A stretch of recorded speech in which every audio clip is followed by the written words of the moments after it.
하나님 말씀을 함께 나누도록 하겠습니다. 함께 보실 하나님 말씀 신약성경 빌립보서 1장 1절로 11절까지의 말씀입니다. 신약성경 318면 빌립보서 1장 1절로 11절까지의 말씀입니다.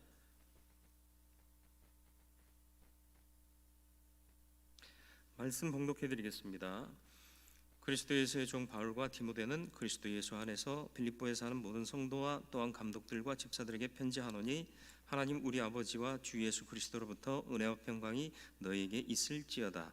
내가 너희를 생각할 때마다 나의 하나님께 감사하며 간구할 때마다 너희 무리를 위하여 기쁨으로 항상 간구함은 너희가 첫날부터 이제까지 복음을 위한 일에 참여하고 있기 때문이라. 너희 안에서 착한 일을 시작하신 이가 그리스도 예수의 날까지 이루실 줄을 우리는 확신하노라.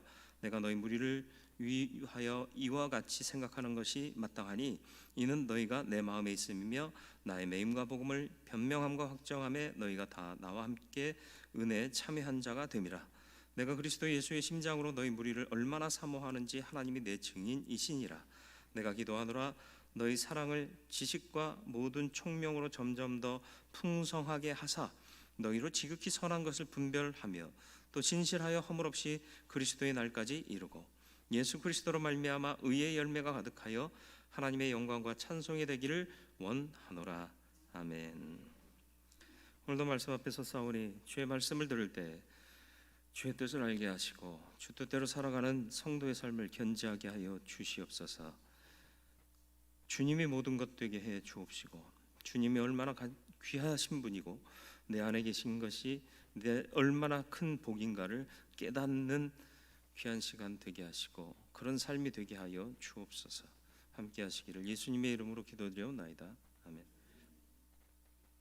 직장에서 상사한테 무능하다고 깨지고 내가 이 회사를 그만둬야 되나 이런 생각에 잠겨 있는데 집에서 전화가 왔어요.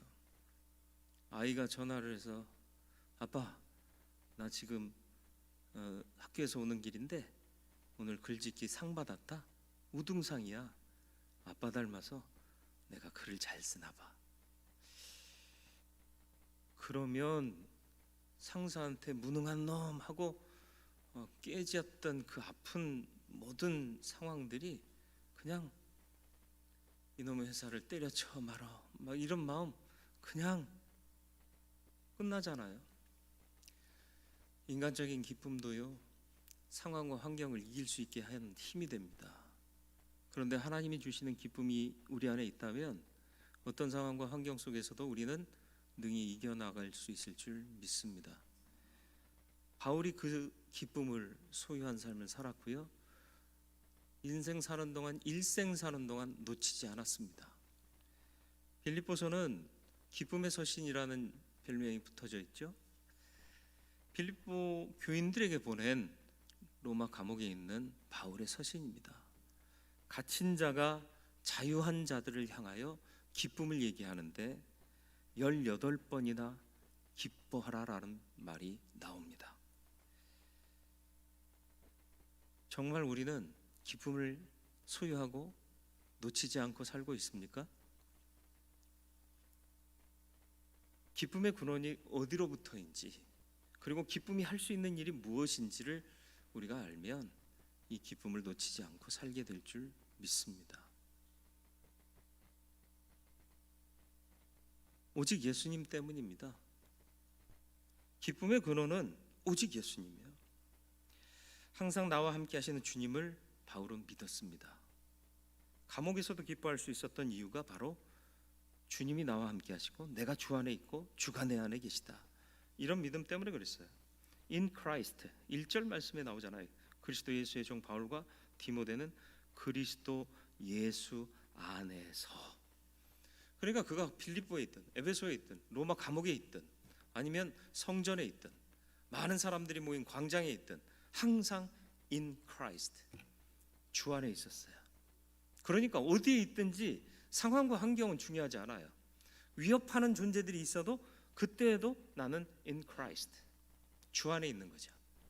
그러니까 두려워할 이유가 없어요. 세상 사람들이 나를 어떻게 평가하는가 그거 중요하지 않아요. 왜? 결론을 주시는 분이 하나님이시고 주님이시기 때문에 그렇습니다. 주님이 결론이세요. 사람들의 말 때문에 좌지우지 되는 연약한 인생 되지 마시고 하나님을 기쁘시게 할 수 있는 믿음으로 사는 자 되시기를 축원합니다. 그럴 때 빼앗기지 않는 기쁨이 있을 거예요. 감옥에 있어도 예수 안에 있으니까 흔들리지 않아요. 바울만 그랬나요? 구약의 요셉도 그랬죠. 감옥에 있으면서도 매사에 그를 형통케 하시는 하나님이 옆에 계시다는 걸 믿은 거예요. 그러니까 불평이나 낙심보다 감사가 나와요. 그리고 그뿐만 아니에요. 나만 이렇게 믿음 지키고 있으면 힘들고 어려울 수도 있어요. 그런데 내가 세운 교회, 아니 내가 세우진 않았지만 주님께서 세우라 하셔서 그 명령대로 순종하고 세웠던 그 교회들이 같은 일을 하고 같은 마음으로 기도하고 또 나를 위해 중보하고 이게 다 주 안에서 느껴지는 거죠. 그러니까 감사할 수밖에 없고 기뻐할 수밖에 없는 거죠. 주님 안에 있다는 사실이 중요해요. 여러분은 어디에 계세요? 내 안에? 나는 내 안에? 내 삶의 바운다리 안에? 세상의 가장 한목적적이고 합리적인 그 가치 안에? 좋은 아파트 안에? 아니면 좋은 커뮤니티 안에? 중요하지 않아요. 그게 기쁨을 주나요? 기쁨이라고 해서 가벼운 웃음, 해픈 웃음 그걸 얘기하는 게 아니에요. 아픔을 딛고 일어설 수 있고요. 상황과 환경을 초극할 수 있는 그 파워, 그게 그 기쁨이라는 거죠. 어떻게 해서 바울은 감옥에 있으면서도 자유한 자에게 오히려 위로를 받아야 할 사람이 기뻐하라 라고 말할 수 있었을까요? 빌립보서 3장 7절로 8절이요. 그러므로 무엇이든지 내가 유익하던 것을 내가 그리스도를 위하여 다 해로 여길 뿐더러 또한 모든 것을 해로 여김은 다 해로 여긴대요. 무익하게 생각한대요. 내 주 그리스도 예수를 아는 지식이 가장 고상하기 때문이라. 가장 고상하다는 뜻이 뭔 줄 아세요? 베스트란 얘기예요. 비교할 것이 없다는 거예요. 가장 최고의 것을 가졌으니 나머지는 아무 쓸데기 없고 값어치 없다라는 거예요. 누가? 예수가. 그러니까 그 예수를 붙잡고 있는 인생이니까 다른 건 어떤 것? 편안한 잠자리? 쿠션 좋은 소파? 또 온도 잘 맞춰지는 실내 환경? 그러지 않아도 가장 고귀한 예수가 있으면 땀 뻘뻘 흘리면서 예배해도 덜덜 떨면서 예배해도 참된 예배가 될 수 있는 거죠. 근데 언제부턴가 우리는 온도가 안 맞으면 못 견뎌요. 내 기준적인 시간이 넘어가면 불안에 떨어요. 초조해져요. 기분 나빠져요. 3시간이고 4시간이고 예배했다는 공산권 국가의 지하교회 얘기는 정말 남의 얘기예요. 가장 귀한 것을 가진 자답게 살 수 있기를 바라요. 가장 귀한 걸 가졌다면 다른 건 포기할 수도 있어요. 물론 가장 귀한 걸 가졌다고 다 버리라는 얘기는 아니에요. 가장 귀한 게 우선이라는 거예요. 여러분 불나면 집에서 뭐 갖고 나가실 거예요? 그런 생각 안 하고 사셨어요? 아유, 우리 집에는 뭐 갖고 나갈 것도 없어요. 그러면 다행이에요. 그런 거 없이 사시기를 축원합니다. 주님이면 됩니다. 그렇게 살 수 있기를 바랍니다. 근데 아이러니가요. 목사는 그렇게 살기를 원하면서 지들은 그렇게 안 살아. 목사는 가난하게 살아도 된대요. 그게 얼마 전까지 한국 교회를 다 이렇게 만연하고 있던 생각이에요.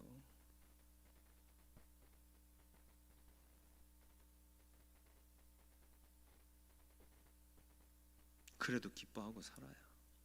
우리 선배들은 다 그렇게 사셨어요. 그래서 존경 받으실 만하고, 가장 중요한 분을 모신 자답게 살 수 있기를 바래요. 상징이라는 게 있어요. 상징은 중요해요. 대표적인 상징이 뭐죠? 십자가요. 보이시나요? 되게 크게도 만드셨네요.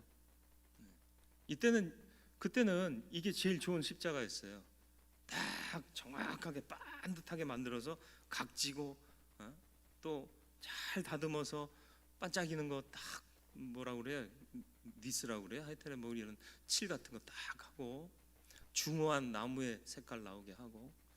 근데 요즘 다른 교회들 가보면 구분 십자가, 통나무 십자가, 다듬지 않은 십자가, 이런 것들 걸어놨어요. 이게 상징이 바뀌고 있다는 거죠.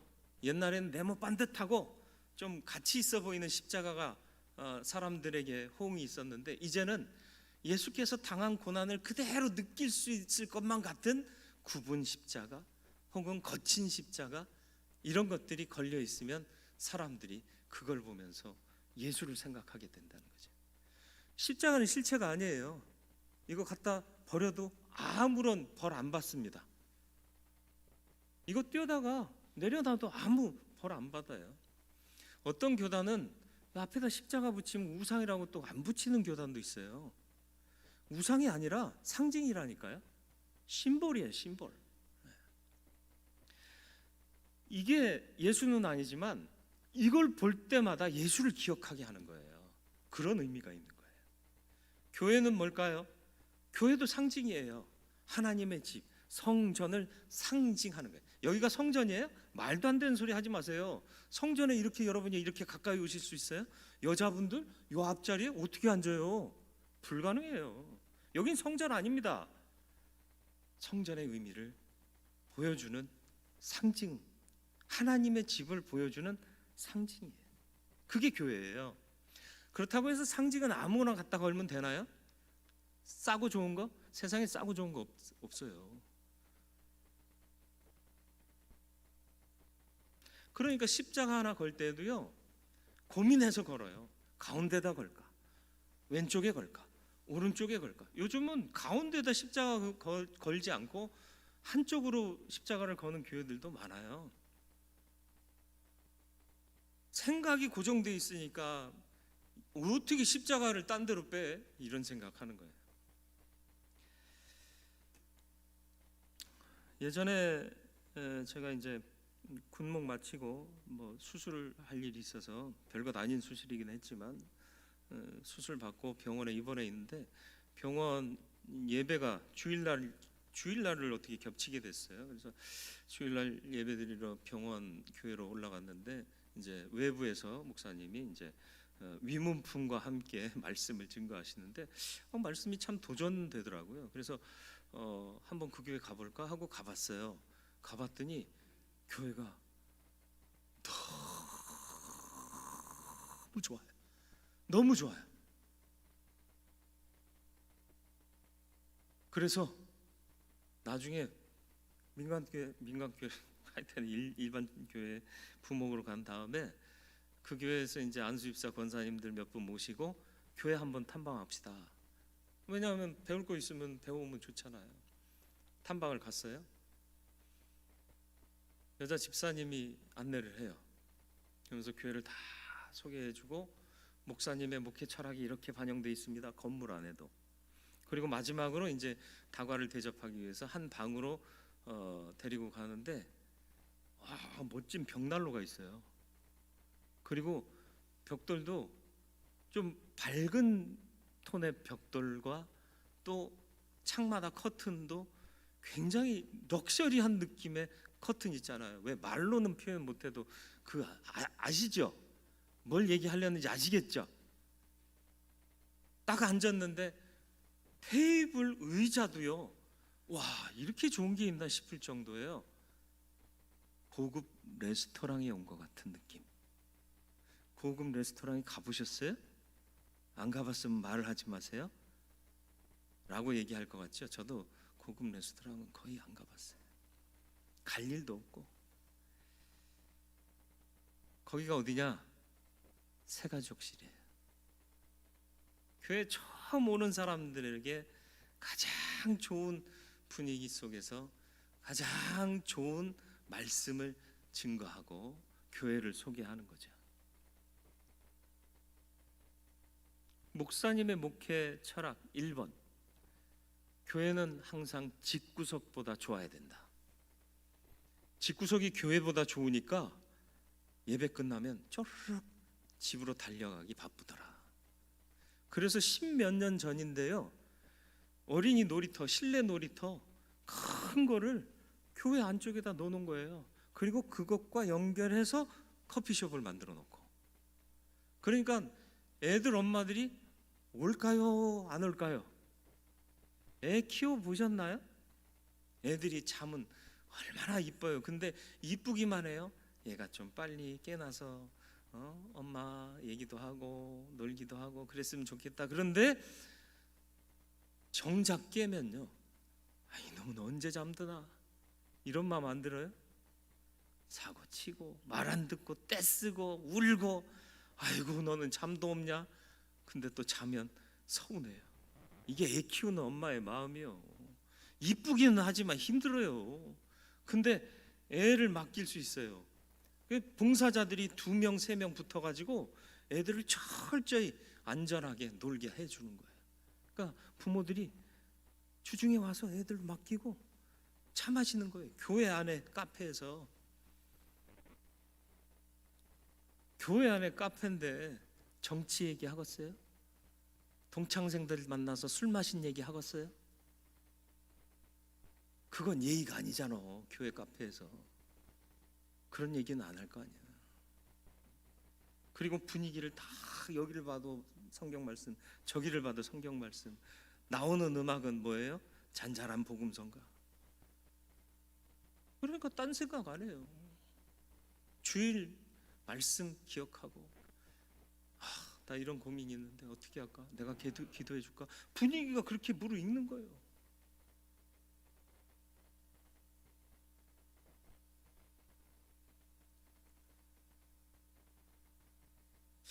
이게 이제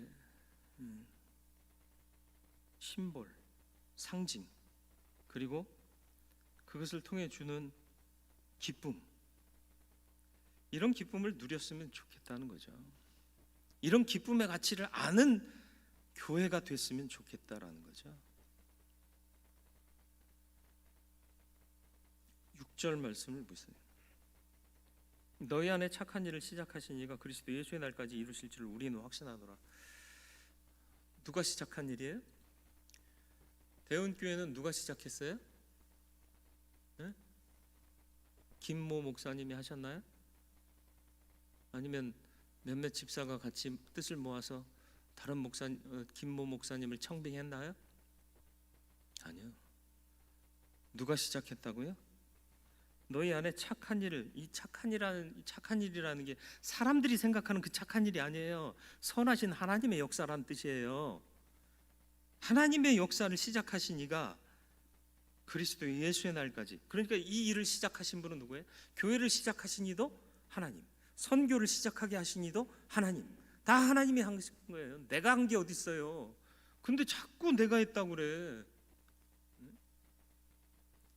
담임 목사 청빙, 이게 참 좋은 표현일 것 같지만 아니에요. 여러분이 저를 뽑았나요? 여러분이 저를 모셔왔습니까? 좋게 표현하면 모셨다고 하긴 하더라고요. 근데 모신 것 같지는 않고, 하나님이 보내신 거예요. 하나님이 세우신 거예요. 그러니까 주님 말씀하시면 내가 나아가고요, 주님 뜻이 아니면 내가 멈춰 서야 되는 거예요. 내가 누구라고요? 이 교회 주인 아니에요. 단 이제 재산권이나 뭐 이런 것 때문에 제가 대표자로 돼 있을 뿐이지 난 이 교회 주인 아닙니다. 종이에요. 여러분은 이 교회 주인이세요? 아니라니까, 종이라니까요. 근데 왜 주인의식 갖고 일하세요? 왜 주인의식 갖고 이 교회를 바라보냐고. 주인은 주님이세요. 그러니까 우리는 주인의 뜻을 잘 알아서 충성하는 종 되기 위해서 더 많은 시간을 기도하고 더 많이 하나님과 접촉해야 되는 거예요. 밀접 접촉해야 되는 거예요.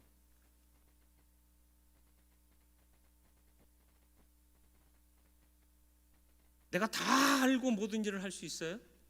하나님이 나를 왜 여기다 세우셨는지 당신 알고 사세요? 몰라요. 보내셨기 때문에 일하고 있는 거예요. 그게 주님의 뜻에 순복하는 종의 자세인 거예요.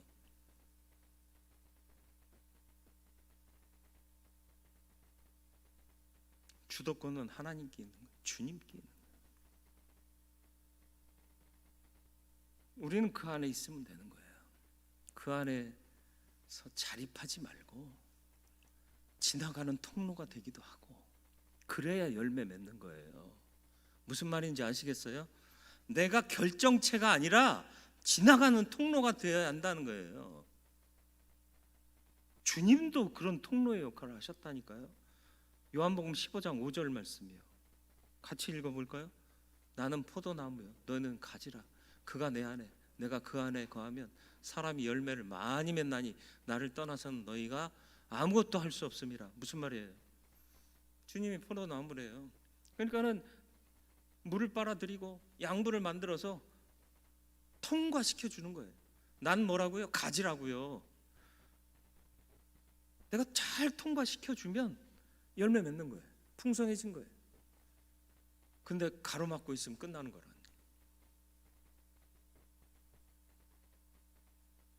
거예요. 주님이 하시면 다 돼요. 근데 주님을 못 믿으니까 우리가 자꾸 나서려고 하는 거죠. 교회의 인가나 세속화는 다른 거 없어요. 우리가 결정권자가 되려고 하면 그게 타락이요, 세속한 거예요.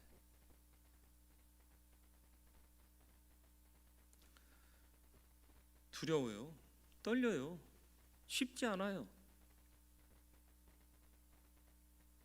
그러나 주님이 시작하셨고 주님이 끝까지 이끌어 가실 겁니다. 바울의 염려를 무색하게 만드는 또 다른 기쁨이 있었습니다. 바울 믿음이 좋았잖아요. 능력이 많았잖아요. 예수 중심의 사람이었잖아요. 근데 염려가 있었게요? 없었게요? 염려 없이 사는 인생이 세상에 어디 있겠어요? 무슨 염려를 했을까요?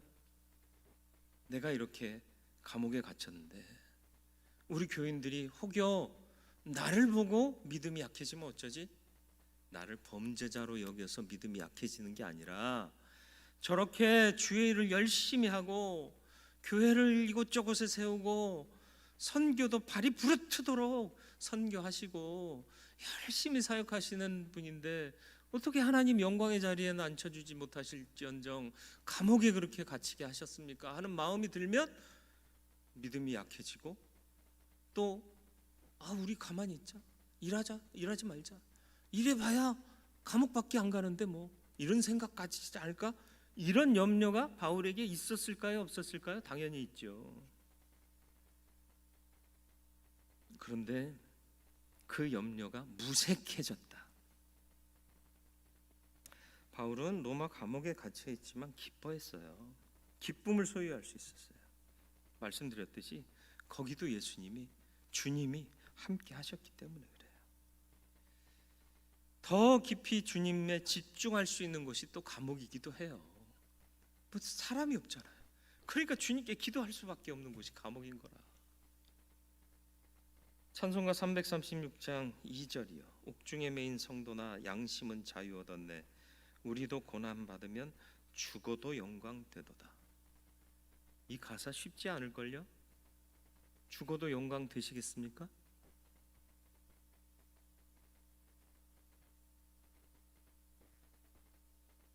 근데 에바 브로디도가 빌립보 교회 소식을 가지고 옵니다.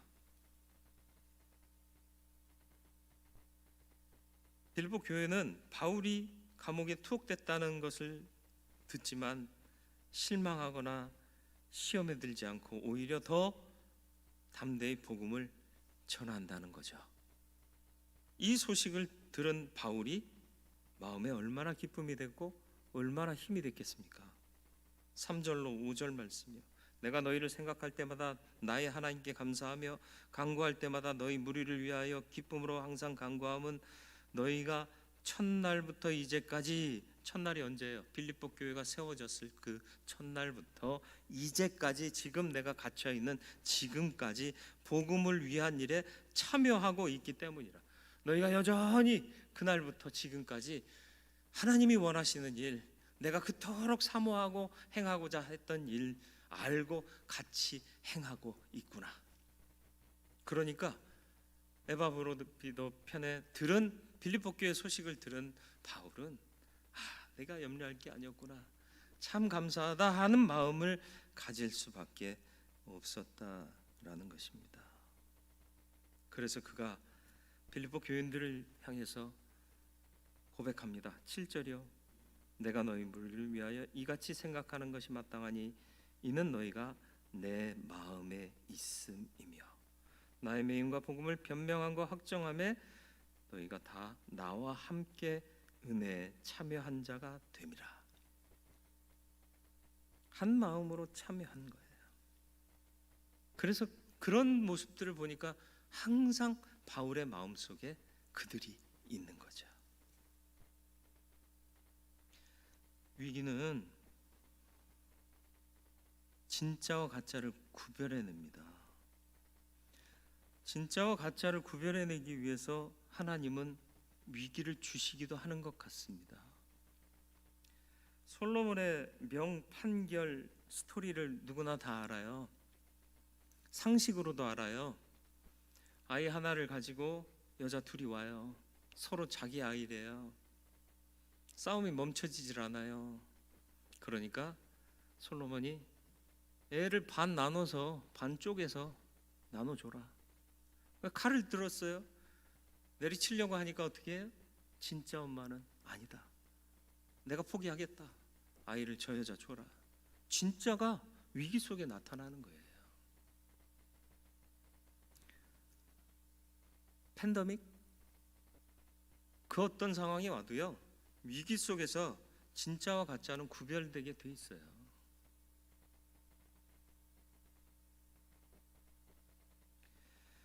빌립보 교인들은 참 믿음의 사람이었습니다. 바울이 감옥에 갇혀 있다는 기가 막힌 현실 앞에서도 흔들리지 않고 더욱 담대하게 복음을 전했다라는 것이죠. 이런 교인 생각하면 바울이 힘을 얻는 거죠. 이런 교인 되면 바울만 기뻐했을까요? 하나님이 기뻐하시지 않았을까요? 지금 그들 천국에 가 있을 건데 하나님이 그들을 기뻐하시지 않을까요? 거기서 영생을 살아야 되는데. 근데 어떤 교인만 생각하면 힘이 빠지고 한숨 나오고 걱정이 돼요. 여러분은 어떤 사람 되시겠어요? 생각만 하면 그래, 그분 때문에라도 내가 참고 일어서야지, 그래 나를 위해서 기도하고 선한 일에 함께하는 사람들이 있는데 내가 힘을 내야지 라고 기억되는 사람이 됐으면 좋겠습니까? 아니면 아휴 주여, 이 말밖에 안 나오는 사람이 됐으면 좋겠습니까?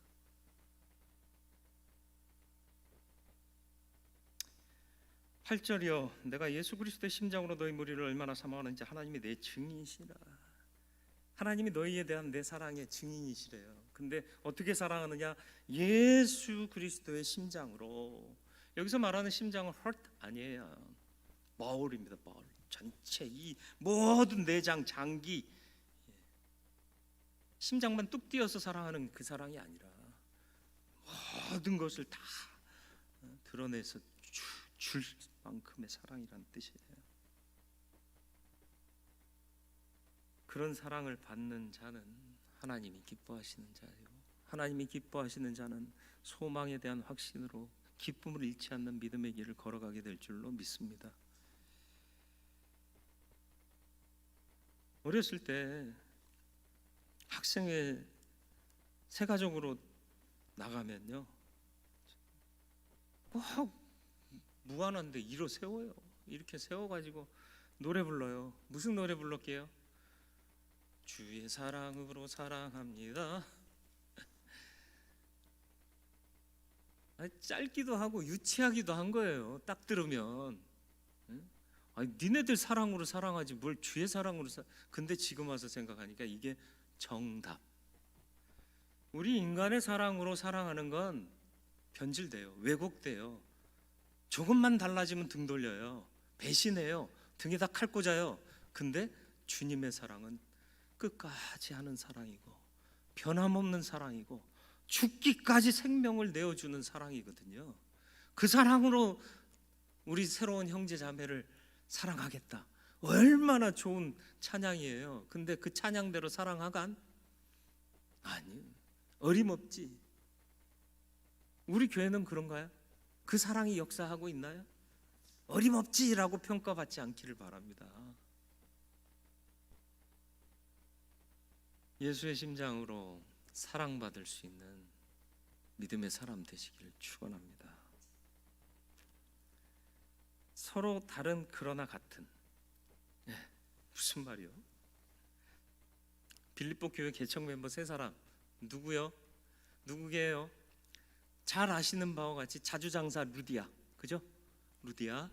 그 다음 빌립보 감옥의 간수장, 그렇잖아요. 이 사람들 바울과 실라가 살려냈잖아요. 자결하려는 거. 그리고 또 누구예요? 귀신 들려 점치던 여종 셋이요. 핵심적인 인물들이라고 하면 이 사람들의 공통점이 뭐게요? 없어요. 이 사람들이 어울릴 만한 부류의 사람이에요? 부자 장사하는 여인, 감옥 간수장, 귀신 들려 점치던 여자. 일관성이 있어요? 맥락이 있어요? 합일점이 있어요? 공통 분모가 있어요? 없어요. 전혀 다르고요. 만날 이유도 없는 사람들이에요. 근데 이들이 하나가 돼서 교회가 생겨요. 희한하죠? 서로 달라요. 그런데 결국은 같아졌다는 거죠. 무엇 때문에? 예수 때문에.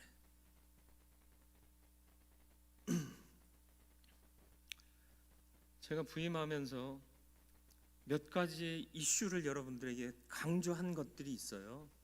뭐 주책 신자 되라, 신앙생활 하지 말라. 기억나시나요? 그 중에 하나가 내 편 되려고 하지 마라. 그랬더니 진짜 내 편은 없더만. 웃자고 하는 얘기인데 이렇게 심각하면 안 돼. 졸리세요? 빨리 끝낼게요. 내 편 되지 말라고 그랬어요. 여러분은 힘써 하나님 편 되세요. 제가 그랬어요. 나도 힘써 하나님 편 되겠습니다. 그러면 우리는 같은 편이 되고 같은 일을 할 수 있습니다. 왜 서로 다툴까요? 같은 편이면 다툴까요? 아니요. 같은 편이 안 되니까 다투는 거예요. 교회에 분쟁이 있고 갈등이 있는 이유가 뭐예요? 같은 편 아니라는 거예요. 누구는 하나님 편에 섰는데 누구는 자기 편에 서 있는 거예요. 누가 그럴까요? 알아맞혀 보세요. 더 많이 기도하세요. 하나님, 내가 내 편에 서 있는 자 되지 말게 하시고 하나님 편에 있는 자 되게 해 주옵소서. 그래야 하나 되게 하신 것을 힘써 지킬 수 있고요, 합력하여 선을 이루는 교회를 이룰 수 있는 거예요. 급격히 성장한 교회들 기억하시나요? 보시나요? 분당에 세eden 교회라고 있어요. 소강성 목사님이요. 네. 장로교단 총회장도 하시고 계시잖아요. 지금 뭐 평가야 극과 극을 오가요. 뭐 이런 사람이다 저런 사람이다. 저는 그 사람이 그렇게 큰 교회를 이룰 수 있었던 파워는 뭐였을까? 늘 그가 강조하는 게 있어요. 난 좋은 신학교 안 나왔습니다. 학위도 없습니다. 네? 그리고 맨 땅에 헤딩했습니다. 그러면서 간증해요. 대학 못 간 사람들 받아주는 신학교, 자기 말로는 똥통 신학교래. 거기 나왔다는 거예요. 그리고 개척했는데 가자 그러니까 다 따라오더래요. 그러니까 되는 거예요. 목사 말 들으라는 얘기가 아니라 기도하고 맞는 일이면 가야지.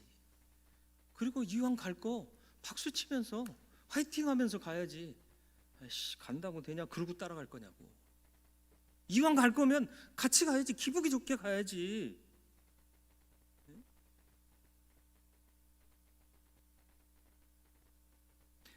하나님 편 되는 저와 여러분들 되길 바랍니다. 그러면 뭘 해야 될지 보여질 거예요. 빨리 안 해도 돼요. 천천히 해도 돼요. 왜요? 우리가 할 거 아니거든요. 우리는 참여하는 거예요. 하나님이 동역자 삼아 주셔서 좋은 찬스를 주셔서 우리의 인생 동안 거룩하시고 완전하신 하나님의 일에 참여하게 허락받은 거예요. 내가 헌신 안 하면 누가 하나 봐라, 이런 사람들 간혹 있더라고. 당신이 헌신 안 해도 하나님이 알아서 하세요.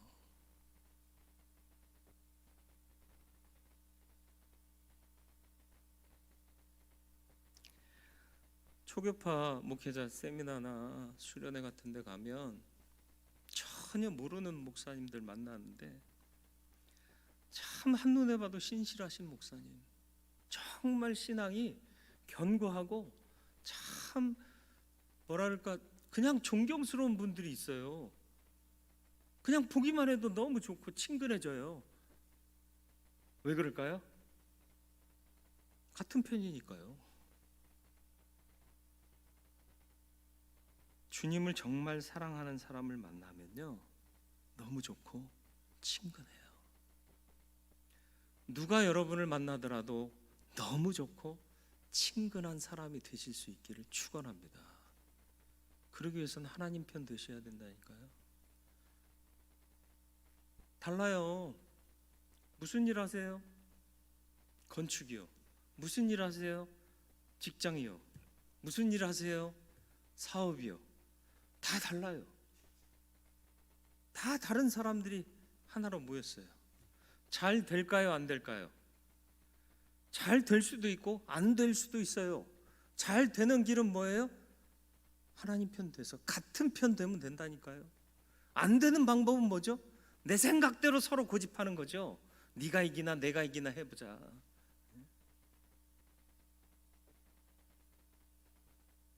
9절로 11절 말씀, 내가 기도하노라 너희 사랑이 있어야 된다는 게 기본이 사랑이고, 그 기본 위에다 뭐하라? 지식과 모든 총명으로 점점 더 풍성하게 하자. 하나님께서 사랑하는 자들에게 이 더 좋은 것을 풍성하게, 그래서 그 사랑이 더 커지게 하는 거예요. 그리고 너희로 지극히 선한 것을 분별하며, 이게 뭐예요? 지극히 선한 것을 분별하며 하나님의 뜻이 어디 있는지를, 그리고 하나님이 기뻐하실 일이 무엇인지를 분별하고 진실하여 허물 없이 그리스도의 날까지 이루고.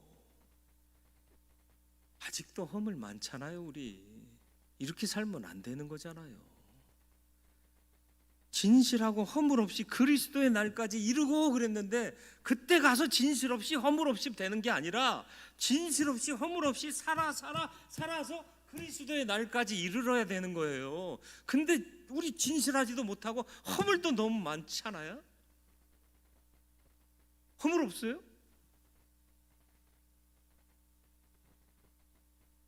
지극히 선한 것 분별하고 진실하여 허물 없이 그리스도의 날까지 이루고 의의 열매가 가득하여 하나님의 영광과 찬송이 되기를 바란다. 우리의 기쁨의 근거는 오직 예수, 오직 예수. 왜? 그리스도께서 가장 고상한 가치이기 때문에. 그분 못 잡으면요, 다른 것이 나를 작동하게 만들어요. 예수 그리스도 가장 귀한 그 가치를 붙잡지 않으면 다른 것이 나를 움직이게 한다니까요. 바울의 염려를 무색하게 한 또 다른 기쁨이 뭐였어요? 상황과 환경에 낙심하지 않고 그리스도의 일을 기쁨으로 감당한 교인들, 같은 편 돼서 하나님의 일을 기쁘게 감당했던 그 사람들이 바울을 기쁘게 했어요. 바울의 염려를 무색하게 만들었어요. 우리는 서로 다르지만 결국은 같습니다. 예수 사랑 안에서 우리는 하나여야 합니다. 이 가치들이 우리 안에서 확고히 서서 기쁨을 놓쳐버리지 않는, 기쁨을 놓치는 인생이 아닌 기쁨을 소유하고 그 기쁨 때문에 기꺼이 좁은 문, 사람들이 주목하지 않는 길, 또 고통과 괴로움과 한숨이 있는 길, 그 기쁨 때문에 갈 수 있는 저와 여러분들이 되기를 축원합니다. 어쩌면 지금이 진짜와 가짜를 구분하시려는 하나님의 찬스가 아닌가 생각이 됩니다. 진짜로 살기를 하나님께 간구하시길 바라고, 가짜로 만들고 있던 것들을 벗어 버리시길 바라요. 하나님 편 되세요. 그러면 내가 뭐 해야 될 사람인지 알 거예요. 한동안 제가 정신 못 차리던 목사일 때가 있었어요. 얼마 전까지. 저는 예의 범절을 굉장히 중요하게 생각하는 사람이에요. 신학교 다닐 때도요, 후배들이 제 눈 똑바로 쳐다보면 그놈은 조용히 어디론가 면담하러 갔었어야 돼요. 그래서 제 눈을 똑바로 쳐다보던 후배들이 없었어요. 근데 나보다 어린 놈들이 인사도 제대로 안 하고 막 그러면 막 화가 나는 거예요.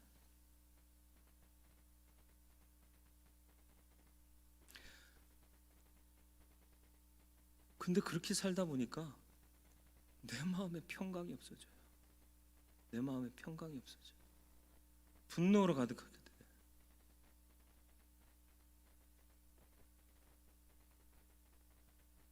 이제는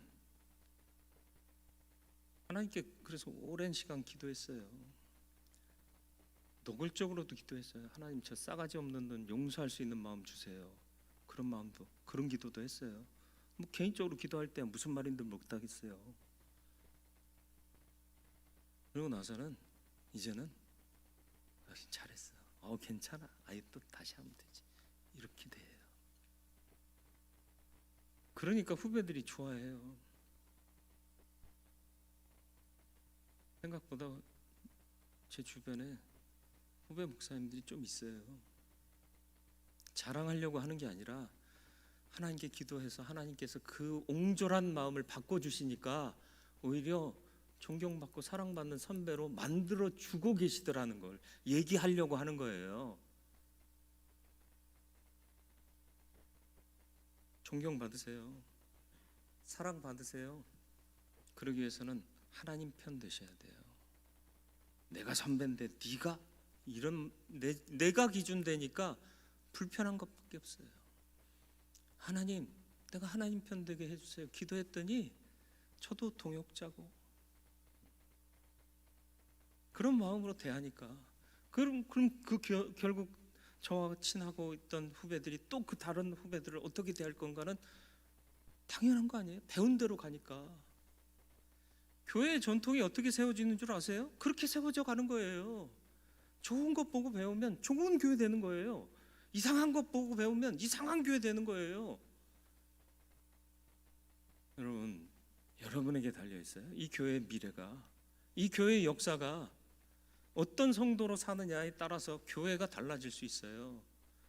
저와 여러분들이 기쁨을 가진 자답게 하나님 편 되어서 모두를 감동시키고 섬길 수 있는, 물론 모두 다 감동시키거나 섬길 수는 없어요. 그러나 그런 마음으로 섬기며 일하면 하나님이 기뻐하세요. 하나님 인정하세요. 그리고 사람들에게도 존경받아요. 그리고 내 마음도 편해요. 누구 자극하고 누구 들쑤시고 그러면 내 마음 편해요? 그걸 왜 또 즐기고 앉아있어?